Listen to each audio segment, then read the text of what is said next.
அடே நீங்களாம் மனுஷ பிறவிகளடா நீங்க. நீலாம் ஒரு தாயாடி ஃபர்ஸ்ட் நான் கேக்குறேன். எங்க என்னங்க பண்ணி வச்சிருக்காங்க? ஒரு தெரு நாய், ஒரு கோழி, ஒரு ஆடு கூட தான் பெத்த பிள்ளைக்கு ஏதாச்சும் ஒரு பிரச்சனை வருது அப்படிங்கிற பட்சத்துல அதோட மொத்த சக்தியை யூஸ் பண்ணி சண்டை போடுங்க. அப்படி இருக்க டைம்ல இவனுங்கெல்லாம் மனுஷங்களா? என்ன சொல்றதே தெரியல. அந்த மாதிரி ஒரு கொடூரமான செயல ஒரு பிஞ்சுக்கு, எப்படி 1.5 வயசு பிஞ்சுக்கு பண்ணிருக்கானுங்க. அந்த பண்ண விஷயங்களை நம்ம வாயால சொல்ல முடியாது மக்களே. அதை விட நமக்கு முக்கியமான விஷயம் நல்லா தெரிஞ்சுக்கோங்க மக்களே. என்னன்னா, உங்களுக்கு வந்துட்டு ஹார்ட் பேஷண்டா இருந்துட்டு இருக்கீங்க, இல்ல இதயம் பலவீனமா இருந்துட்டு இருக்கீங்க, பிபி இருக்குது, பிரஷர் இருக்குது அப்படின்னா தயவு செய்து கையெடுத்து கும்பிடுறேன், இந்த சம்பவத்தை பார்க்காதீங்க, கேட்காதீங்க. அப்புறம் கூட மட்டும் ஏதாச்சும் வந்துட்டு உங்களுக்கு பிரச்சனை வர்றதுக்கு வாய்ப்பு இருக்குது. ஏன்னா அந்த லெவல்ல கொடூரமான சம்பவத்தை இங்க இந்த ஒரு இதுக்கு பண்ணி வச்சிருக்கானுங்க. நடந்தது என்ன அப்படிங்கறத வெளாவரியா இப்ப காலையில ஒரு புது ரிப்போர்ட் வந்திருக்குது. அது அப்படியே ஈரக்குலையை நடுங்கிற லெவலுக்கு இருக்குது. என்னடா இப்படியாடா பண்ணுவீங்க அப்படிங்கிற மாதிரி எல்லாத்தையும் வெளாவரியா இப்ப நான் சொல்றேன். அண்ட் சேனலுக்கு ஃபர்ஸ்ட் டைம் வந்திருக்கீங்க மக்கள். இந்த மாதிரி நம்ம நாட்டுல நடக்கக்கூடிய எல்லா அநியாயங்களையும் எடுத்து மக்களாகிய உங்ககிட்ட கொண்டு வந்து சேர்க்கறது மட்டும் தான் என்னுடைய வேலை. அதைத்தான் பண்ணிட்டு இருக்கேன். இதுக்கப்புறம் நான் அதைத்தான் பண்ண போறேன். சேனலுக்கு ஃபர்ஸ்ட் டைம் வந்திருக்கீங்கன்னா இப்ப சப்ஸ்கிரைப் பண்ணி பெல் பட்டன் ஆல்னு போட்டுருங்க. இப்போ நடந்த சம்பவத்தை நான் 1 by 1 ஸ்டார்ட் பண்றேங்க.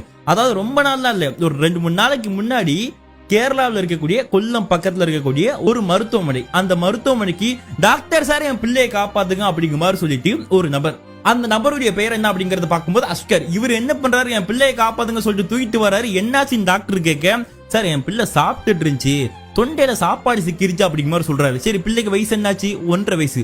1.5 வயசு பிள்ளைக்கு என்னத்தையா சாப்பிட கொடுத்தீங்க, அதுவும் தொண்டையில சிக்கிற லெவலுக்கு அப்படிங்கிற மாதிரி வந்து டாக்டர் கேட்கறதுக்கும், அது போக சரி பாப்பா சீரியஸா இருந்துட்டு இருக்குது, டக்குன்னு என்னன்னு பார்த்துட்டு சொல்லிட்டு அவங்க என்ன பண்றாங்க, கேள்வி கேட்டுட்டு ட்ரீட்மெண்ட் ஸ்டார்ட் பண்ண போகும்போது பிள்ளை ஏற்கனவே இறந்து போயாச்சான். அப்போ ஒரு சாப்பாடு தொண்டையில சிக்கி இந்த மாதிரி ஒரு பிள்ளை இறந்து போகுது அப்படிங்கிறது வந்துட்டு ரேர். அப்படி ரேரா இருந்தாலுமே இன்னொரு மிக முக்கியமான விஷயம், அவங்க ஒரு டாக்டர். சோ இந்த மாதிரி பட்ட எத்தனை கேஸ் அவங்க பார்த்திருப்பாங்க, எத்தனை கேஸை காப்பாத்திருப்பாங்க, எத்தனை பேர் இறந்து போயிருப்பாங்க.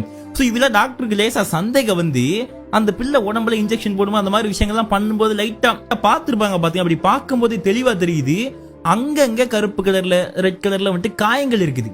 என்னடா அது இந்த மாதிரி காயம் இருந்துட்டு இருக்கு அப்படிங்க மாதிரி வந்துட்டு அந்த அஸ்கர் கிட்ட வந்து கேட்கும்போது அவர் சொன்னதா ஒரு ரிப்போர்ட் இருக்குதுங்க. உண்மையா என்னன்னு தெரியல. என்ன தெரியுமா சொல்லியிருக்கிறாராம், அதாவது உங்கள்கிட்ட நான் எதுக்கு கொண்டு வந்தேன், என் பிள்ளைக்கு தொண்டையில சாப்பாடு சிக்கிருச்சுன்னு சொல்லி கொண்டு வந்தேன். அந்த வேலையை பார்க்கறத விட்டுட்டு என்ன வேலையா பார்த்துட்டு இருக்கீங்க, எங்களுக்கு இதை மட்டும் பாருங்க அப்படிங்கிற மாதிரி சொல்லவே டாக்டருக்கு சந்தேகம் வந்துருச்சு. இவன் நடக்கிறது சரியில்லை, பார்க்கறது சரியில்லை, பேசுறது சரியில்லை, இவன் மேல சந்தேகமா இருக்கு சொல்லி முடிவு பண்ணி அந்த ஹாஸ்பிட்டல் நிர்வாகம் என்ன பண்ணிட்டாங்க, போடுறா போலீஸ் ஸ்டேஷனுக்கு போன் அப்படிங்கிற மாதிரி சொல்ல ஸ்டேஷன்ல இருந்து போலீஸ்காரங்க ஸ்பாட்டுக்கு உடனே எங்க அந்த ஹாஸ்பிட்டலுக்கு வராங்க.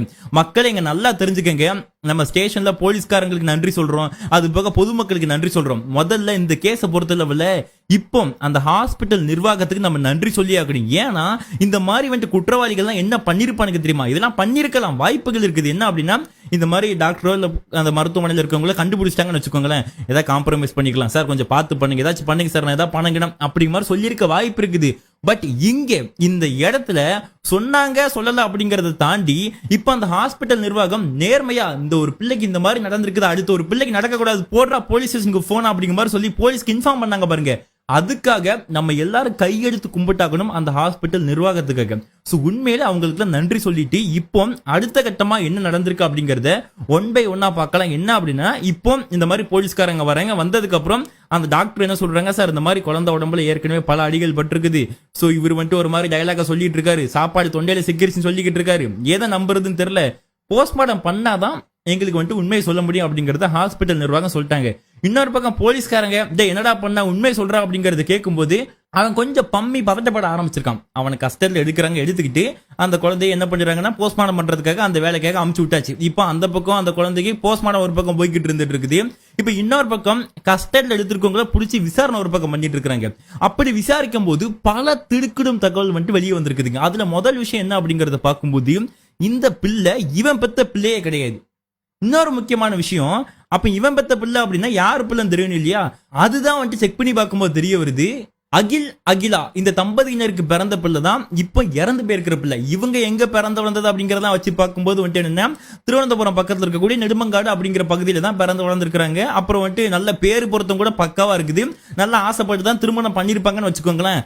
ஆனா என்னன்னா இங்கதான் ட்விஸ்டிங்க, திருமணம் ஆனதுமே கொஞ்சம் நாட்கள்ல இந்த அகிலாவுடைய கணவன் அகில் இருக்காரு பாருங்க, அவரு தான் உயிரை தானே மாச்சிருக்கிறாரு. அது என்ன ரீசன், என்ன காரணம் அப்படிங்கிற மாதிரியான ரிப்போர்ட்லாம் இப்போதைக்கு இல்லை. ஏன்னா நடந்து வருஷ கணக்காயிருச்சுங்க. இப்போ இதுவே ஒரு சந்தேகத்தை எழுப்பிக்கிட்டு இருக்குது. அது என்ன சந்தேகம் அப்படிங்கறத நம்ம அப்புறமா பார்க்கலாம். ஓகே, இப்போ என்னாச்சு, அகிலா தம்பதியினர் அவங்களுக்கு பிறந்த பிள்ளை தான் இப்ப இறந்து போயிருக்கிற பிள்ளை. இப்ப அகில் உயிரோடு இல்ல, அகிலா உயிரோடு இருந்துட்டு இருக்காங்க. அதை அப்படி வச்சுக்கோங்க. இப்ப இன்னொரு பக்கம் பார்த்தோம் அப்படின்னா, இந்த குழந்தைய ஹாஸ்பிட்டலுக்கு தூக்கிட்டு வந்தா பாருங்க, இந்த அஷ்கர் அப்படிங்கிறவன் இவனுக்கும் ஏற்கனவே 2022 திருமணம் ஆயிருக்கு. அமீனா அப்படிங்கிற மாதிரியான ஒரு பொண்ணு கூட. இப்ப என்ன பிரச்சனை அப்படிங்கறத பார்க்கும்போது, இப்போ அந்த கேஸ்ல அந்த புருஷன் அவர் உயிரை அவரே மாச்சிக்கிட்டாரு.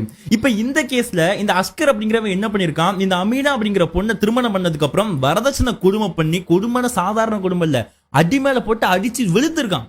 அதுவும் அடி சாதாரண அடி இல்லைங்க. ஒரு பொண்ணை ஒருத்தன் அடிக்கிறதன் மூலியமாட்டி அந்த பொண்ணு கோமா ஸ்டேஜுக்கு போறாங்க அப்படின்னா எந்த லெவல்ல வன்கொடுமை பண்ணிருப்பான் அப்படிங்கறத மட்டும் கொஞ்சம் கற்பனை பண்ணி பாத்துக்கங்க. சோ இந்த மாதிரிப்பட்ட ஒரு கேரக்டர் தான் இந்த அஸ்கர் அப்படிங்கிறவன். அதுக்கப்புறம் அந்த பொண்ணை அடிச்சு அவங்க அம்மா அப்பா வீட்டுக்கு அமுச்சு விட்டுருக்காங்க. இப்போ ஒரு பக்கம் இந்த அகிலா தனியா இருந்துட்டு இருக்காங்க புருஷன் செத்ததுக்கு அப்புறம், இன்னொரு பக்கம் இந்த அஸ்கர் அப்படிங்கிறவன் பொண்டாட்டியை அடிச்சு அமுச்சு விட்டுட்டு அவன் தனியா இருந்துட்டு இருக்கான் பாருங்க. இப்ப இதுங்க ரெண்டு வந்துட்டு ஒரு மாதிரி ஜோடி போட ஆரம்பிச்சாச்சு. அது எங்கேயோ ரோட்ல மீட் பண்ணாங்களா, டீ கடையில மீட் பண்ணாங்களா, ஏற்கனவே பழைய பழக்கமா இப்ப வந்துட்டு ரெண்டு பேரும் பிளான் பண்ணி இவரை விரட்டி விட்டுட்டு இவரை போட்டு தட்டு இந்த மாதிரி விஷயங்கள் பண்றாங்களா அப்படிங்கிறது தெரியல. ஆனா ரெண்டு பேரும் பழக ஆரம்பிக்கிறாங்க. அப்படி பழக ஆரம்பிச்சதுக்கு அப்புறம் என்ன ஆகுது அப்படிங்கறத பார்க்கும்போது, சரி ஓகே, பிள்ளை வச்சிருக்க பிள்ளையை கொண்டு வந்துரு, நம்ம ஒரு வாழ்க்கையை புதுசா ஸ்டார்ட் பண்ணிடலாம், நான் அந்த பிள்ளைக்கு அப்பா வந்துக்கிறேன் அப்படிங்கிற மாதிரி இவன் சொல்ல, சரி சூப்பரா அப்படிங்கிற மாதிரி வந்துட்டு இவன் சொல்ல, ரெண்டு பேரும் சேர்ந்து எங்க குடியேறாங்க அப்படிங்கறத பார்க்கும்போது, கொல்லம் பக்கத்துல கரிக்குழி அப்படிங்கிற மாதிரியான ஒரு ஏரியா, அங்கதான் தனியா வீடு எடுத்து இப்ப இந்த மாதிரி புது புருஷன் அஸ்கர், அது போக வந்து அந்த அகிலா, அது போக இந்த அஸ்கருடைய சகோதரின்னு சொல்லப்படுதுங்க ஒரு பொண்ணு, இவங்க 3 பேர் வந்துட்டு ஒன்னா இருந்துட்டு இருக்காங்க, கூட சேர்ந்து அந்த 1.5 வயசு பிள்ளைங்க. இப்ப இவங்க எல்லாம் ஒன்னா இருந்துட்டு இருக்கும் போது என்ன இருக்கு அப்படிங்கறத பார்க்கும்போது, திடீர்னு அந்த பிள்ளைக்கு வந்துட்டு சாப்பாடு சாப்பிடும் போது தொண்டையில வந்துட்டு சிக்கிக்கிட்டு இப்போ வந்துட்டு ஹாஸ்பிட்டல் கொண்டு வரும்போது ஹாஸ்பிட்டல்ல பிள்ளை இறந்து போயிட்டு அப்படிங்கிறது இப்ப அவன் போலீஸ் கிட்ட கொடுத்த தகவல் இல்லையா. இப்ப போஸ்ட்மார்டம் ரிப்போர்ட் ஒண்ணு வருது. அதுக்கு முன்னாடியே ஒரு வாரத்துக்கு முன்னாடி, இப்ப இந்த வீடியோ பார்த்துட்டு இருக்கீங்கன்னா இதுக்கு ஒரு வாரத்துக்கு முன்னாடி ஒரு ரீல் வந்துட்டு பயங்கரமா ட்ரெண்டா இருக்கும், நீங்க பார்த்திருக்க வாய்ப்பு இருக்குது. என்னன்னா, ஒரு கேரளால ஒரு பொண்ணு பார்க்க சின்ன பொண்ணு மாதிரி தான் இருக்கிறாங்க. அவங்க வந்துட்டு ஒரு கையில இடுப்புல தான் பிள்ளையை வச்சுட்டு வந்துகிட்டு இருக்காங்க. அந்த பிள்ளைக்கு 2 கையிலுமே அடிபட்டு 2 கையிலும் மாவு கட்டு போட்ட மாதிரி இருந்துட்டு இருக்குதுங்க.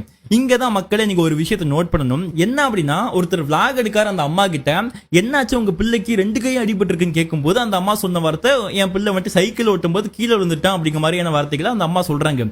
இப்ப நான் என்ன கேட்கிறேன், 1.5 வயசு பிள்ளைக்கு எதுவும் சைக்கிள் இருக்குதா? அது மட்டும் இல்லாம 1.5 வயசு பிள்ளை தனியா சைக்கிள் ஓட்டிட்டு போய் கீழே விழுற லெவலுக்கு இவங்க அப்பா அம்மா என்னத்தை பண்ணிக்கிட்டு இருந்தாங்க அப்படிங்கறது மட்டும் கேள்வி எழும்பிக்கிட்டு இருக்குது. சத்தியமா தெரியலங்க. 1.5 வயசுக்கு சைக்கிள் இருந்துச்சு அப்படின்னா கீழே கமெண்ட் பண்ணிட்டு போங்க, நான் தெரிஞ்சுக்கிறேன், எனக்கு தெரியாதுங்க. அதே நேரத்தில் இன்னொரு முக்கியமான விஷயம், நான் பைக்ல போய் கீழே விழுந்திருக்கேன், ஈவன் 90ல போய் நான் கீழே விழுந்தேன். ஓகேங்களா? அப்படி விழும்போது எனக்கு லேசா சின்ன ஸ்கிராட்ச் மட்டும் தான், அந்த தடம் கூட போல அப்படி இருந்துட்டு இருக்குது. இவள மட்டும்தான் எனக்கு அடிபட்டுச்சு. அப்போ ஒரு 1.5 வயசு பிள்ளை வந்துட்டு சைக்கிள்ல ஒரு 10ல போயிருக்குமா, 10ங்கிறது ரொம்ப அதிகங்க, ஒரு 2-3 கிலோமீட்டர் ஸ்பீட்ல போயிருக்குமா, அதுல இருந்து கீழே விழுந்து 2 கை அடிபட்டு உடையறதுக்கு வாய்ப்பு இருக்கான்னு கேட்டா இதுவே ஒரு கேள்விக்குறி எழும்பிக்கிட்டு இருக்குது. இந்த கேள்விக்குறிக்கு முற்றுப்புள்ளி வைக்கும் விதமாட்டு போஸ்ட்மார்டம் ரிப்போர்ட் வெளியே வருது. அந்த போஸ்ட்மார்டம் ரிப்போர்ட்ல தெளிவா இருக்குதுங்க. அந்த ரிப்போர்ட் வரதுக்கு முன்னாடியே டாக்டர் சொன்ன விஷயத்தை வச்சுட்டு மீடியா, பிரஸ் இந்த மாதிரியான விஷயங்கள்லாம் என்ன பண்ணிட்டாங்க, 90க்கு மேற்பட்ட இடங்கள்ல வந்துட்டு உடம்புல காயங்கள் இருந்துட்டு இருக்கு அப்படிங்கிற மாதிரியான வார்த்தைகளை ஸ்ப்ரெட் பண்ணிட்டு இருந்தாங்க. ஆனா அது 90க்கு மேல இல்ல, அபிஷியல் ரிப்போர்ட் இப்போ வந்திருக்குது. என்னன்னா 51 இடம், கம்மி இல்லைங்க, 51 இடம் காயம் பாத்தீங்கன்னா அந்த பிள்ளை உடம்புல. யோசிச்சு பாத்துக்கங்க, 1.5 வயசுனா என்ன இவ்வளவு இருக்குமா, அதுல 51 இடம் அப்படிங்கிறது எவ்வளவு பெருசு யோசிச்சு பாத்துக்கங்க. இதை விட மிக கொடுமையான விஷயம் என்ன அப்படிங்கறத பார்க்கும்போது, இதுக்கு தான் நான் வந்துட்டு இதே பலவீனமானவர்கள்லாம் பார்க்க வேணாம் சொல்லியிருந்தேன். இந்த சிகரெட் இருக்கு இல்லையா, அந்த சிகரெட் எல்லாம் புடிச்சிட்டு அதை எதுல அணைப்பாங்கன்னா அதுக்குன்னு ஏதாச்சும் வச்சிருப்பாங்க, இல்ல வந்துட்டு தூக்கி தூர போட்டு போவாங்க பாருங்க. அது உடம்பு இல்ல, எனக்கு புரியல. அந்த பிஞ்சு என்னங்க பாவம் பண்ணுச்சு நான் கேட்கிறேன். அந்த பிஞ்சு உடம்புல வச்சு அணைச்சி அந்த லெவல், இதை விட இன்னும் கொடுமையான விஷயங்கள் என்ன அப்படிங்கறத பார்க்கும்போது, அந்த பிள்ளை வந்துட்டு அழுதுகிட்டு இருக்குமா. அதாவது இவங்க வந்துட்டு ஒன்னா இருக்காங்களோ, ஒன்னா இருக்கல, 2வது கதை. வீட்டுல அந்த பிள்ளை அழுதாலே இவன் என்ன பண்ணுவானா, இப்ப என் கையில எதுவும் இல்லை, இதுல ஏதாச்சும் இப்போ இதுதான் வந்துட்டு அப்படி வச்சுக்கோங்க, இமேஜின் பண்ணிக்கோங்க, டப்பார்னு தூக்கி அந்த செவுத்துல அடிச்சா எப்படி இருக்கும், அந்த மாதிரி வந்துட்டு என்னன்னா பிடிச்சி தூக்கி செவுத்துல அடிப்பானா. இதெல்லாம் கேட்கறதுக்கே பயமா இருக்குதுங்க. என்னடா இப்படியாடா பண்ணுவீங்க அப்படிங்கிற மாதிரி இருந்துட்டு இருக்குது. இன்னும் அந்த ஊர்ல இருக்கக்கூடிய மக்கள் இருக்கிறாங்க இல்லையா, அவங்க என்ன சொல்றாங்க அப்படிங்கறத பார்க்கும்போது, அந்த வீட்டை சுத்தி இருக்கிறவங்க பட்ட பகல்ல வந்துட்டு வெயில் அடிச்சிட்டு இருக்கும். இப்ப நம்மளாலே அந்த வெயில தாங்க முடியாது. ஈவன் இப்ப கேரளால ரீசெண்டா அதிகமா வெயில் அடிச்சிட்டு இருக்குது, பாம்பெல்லாம் வெளியே வந்துட்டு இருக்கு அப்படிங்கிற நம்ம பாத்துக்கிட்டு இருக்கோம் இல்லையா. அப்படி இருக்க டைம்ல அந்த பிள்ளை வெயில்ல வெளியே இருந்துகிட்டு இருக்குமா. அப்போ பக்கத்து வீட்டுக்காரங்களாம் சத்தம் போடுவாங்களா, என்னடா பிள்ளைய வெயில போட்டிருக்கா அப்படிங்கிற மாதிரி சொல்லும் போது எங்களுக்கு தெரியும் அப்படிங்கிற மாதிரி சொல்லி அந்த பிள்ளைய வீட்டுக்குள்ள எடுத்துட்டு போனா. நல்லா நோட் பண்ணுங்க, இழுத்துட்டு போவான். எந்த மாதிரிங்கிறது நீங்க இமேஜின் பண்ணிக்கோங்க. ஈவன் பக்கத்து வீட்டுக்காரங்க யாருமே வீட்டுக்குள்ள வர விட மாட்டான். அவன் வீட்டுக்குள்ள என்ன பண்றான் அப்படிங்கிறது யாருக்குமே தெரியாது. இந்த மாதிரி வேலைகளை பண்ணிட்டு இருக்கா அப்படிங்கறத பக்கத்து வீட்டுக்காரங்க எல்லாரும் சொல்லிக்கிட்டு இருக்காங்க. இப்ப இது எல்லாமே அந்த போஸ்ட்மார்டம் ரிப்போர்ட்ல இருக்குது. அந்த போஸ்ட்மார்டம் ரிப்போர்ட்ல என்ன இருக்கு அப்படிங்கறத பார்க்கும்போது அந்த கை வந்துட்டு யாரோ உடைச்சா மட்டும்தான் உடையும் அப்படிங்கிறது ரிப்போர்ட்ல இருக்குது. அப்ப இந்த அம்மா என்ன சொன்னா, சைக்கிள்ல இருந்து கீழே விழுந்தாங்க. நான் ஏற்கனவே சொன்னேன் அதுக்கு சைக்கிள் இருக்கிறதுக்கு வாய்ப்பே கிடையாதுங்க. அப்போ இப்ப இந்த பொண்ணு மாதிரி சந்தேகம் வருது.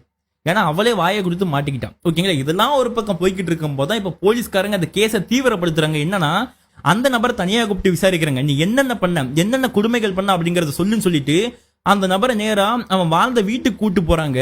ஊர் மக்கள் எல்லாம் சுத்தி வந்துட்டாங்க. மக்களே கையில கிடைச்சா கொன்றுவாங்க அப்படிங்கிறவளுக்கு சுத்தி வந்துட்டாங்க. ஈவன் நிறைய பேர் இறங்கிட்டாங்க போல. ஃபுல்லா கேரளானாலே காடு மாதிரி இருந்துட்டு இருக்கு இல்லையா, காட்டுக்குள்ள இருந்து அவனை அடிக்கிறதுக்கு இறங்கி இருப்பாங்க போல. 100க்கு மேற்பட்ட போலீஸ் பாதுகாப்போட தான் அவனை அந்த வீட்டுக்கு கூட்டிட்டு போயிட்டு என்னென்ன பண்ண அப்படிங்கறத கேட்டு அவங்ககிட்ட இருந்து வாக்குமூலம் போலீஸ்காரங்க வாங்கியிருக்கிறாங்க.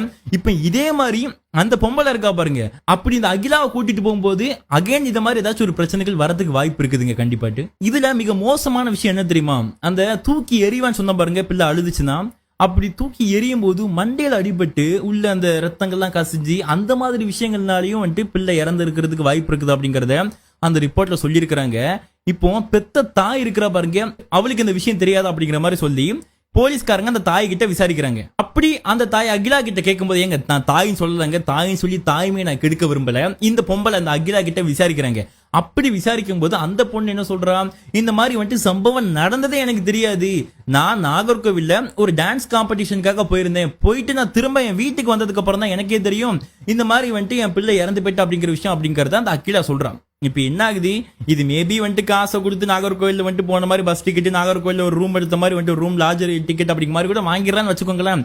பட் இருந்தாலும் போலீஸ்காரங்க அவங்களுடைய phone location, cyber crime location, இந்த மாதிரி வந்துட்டு சிக்னல் எல்லாத்தையும் வச்சு கண்டிப்பா கண்டுபிடிச்சிருவாங்க. ஆனா இந்த பொம்பளை என்ன தெரியுமா பண்ணியிருந்திருக்கா, அதாவது இந்த பொம்பளைக்கு எல்லாமே தெரியுமா, தான் பிள்ளைய அவன் இப்படி கொடுமைப்படுத்துறான் அப்படிங்கிற விஷயம் எல்லாமே தெரிஞ்சிருக்கு. அப்போ தான் பிள்ளை கையை உடைச்சது அவன் தான் அப்படிங்கறதும் தெரிஞ்சிருக்குது, தான் பிள்ளை இந்த மாதிரி அடிக்கிறான் அப்படிங்கறதும் தெரிஞ்சிருக்குது. அப்படி அடிக்கும் போது ரத்தம் ஏதாச்சும் வந்துச்சு அப்படின்னா அதை துடைக்கிறதும் இவாதானா. அது போக இந்த மாதிரி வந்துட்டு போலீஸ் கேஸ்லாம் ஆயிடக்கூடாது அப்படிங்கிற ரீசனுக்காக அந்த ரத்தக்கரப்பட்ட அந்த ட்ரெஸ் இருக்கு பாருங்க, அதை ஃபுல்லா கொண்டு போய் எரிக்கிறதும் இவாதானா. சோ இந்த மாதிரி தடயங்களை அழிக்கிறதுக்கு உடந்தையா இருந்தது யார் அப்படிங்கறத பார்க்கும்போது பெத்த பிள்ளையுடைய சொந்த தாய். நல்லா புரிஞ்சுக்கோங்க, சொந்த தாய். தான் வயிற்றுல 10 மாசம் பெத்து எடுத்துருப்பா பாருங்க அந்த பொம்பளை. இப்ப பயங்கரமான விஷயம் என்ன அப்படிங்கறத பார்க்கும்போது பொதுமக்கள் எல்லாருமே போலீஸ்காரங்க மேல காண்டா இருந்துட்டு இருக்காங்க. ஏன் அப்படின்னா, இந்த ரீனா அப்படிங்கிறவங்க, அதாவது இந்த பொண்ணு இருக்கிறா இல்லையா அகிலாவுடைய வந்துட்டு சொந்த தாய் இருக்கிறாங்க பாருங்க, அவங்க வந்துட்டு என்ன சொல்லியிருக்காங்க அப்படிங்கறத பார்க்கும்போது இப்ப ரீனாக்கு வந்துட்டு இன்னொருத்தர் கூட தொடர்பு இருக்குது. நீ வந்துட்டு அவங்க கூட போறா அப்படிங்கிற மாதிரி வந்துட்டு முடிவு பண்ணதுக்கு அப்புறம் பிள்ளை எங்க கிட்ட கொடுத்துட்டு போமா, நீ எவங்க கூடயும் போய்க்க எங்களுக்கு பிரச்சனை இல்லை அப்படிங்கிற மாதிரி ரீனா, அதாவது வந்துட்டு அந்த அகிலாவுடைய அம்மா சொல்றாங்க.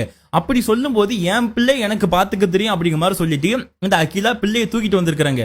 ஆனா என்னன்னா, இந்த ரீனா இருக்கிறாங்க இல்லையா, அதாவது அகிலாவுடைய அம்மா இருக்கிறாங்க இல்லையா, அவங்களுக்கே என்னன்னா இந்த ரீல்ஸ் இந்த வீடியோல பார்க்கும்போது தான் இவங்க மகா பிள்ளைக்கு இந்த மாதிரி கைகள் 2 உடைஞ்சிருக்கிறது இன்ஸ்டால வீடியோ பார்க்கறது மூலியமா தெரிஞ்சிருக்குது. இதை பார்த்ததுக்கு அப்புறம் அந்த அம்மா என்ன பண்ணி இருந்திருக்காங்க அப்படின்னா, நேரா ஸ்டேஷனுக்கு போயிட்டு எங்க பிள்ளைக்கு பாதுகாப்பு இல்ல, என்ன எதுங்கிறத கேளுங்க, எங்களுக்கு சந்தேகமா இருந்துட்டு இருக்குது, எங்க பிள்ளை வந்துட்டு கை உடைஞ்சிருக்குது அப்படிங்கிற மாதிரி ஏதோ விஷயங்கள்லாம் சொல்லி போலீஸ்ல கம்ப்ளைண்ட் கொடுத்துருக்காங்க.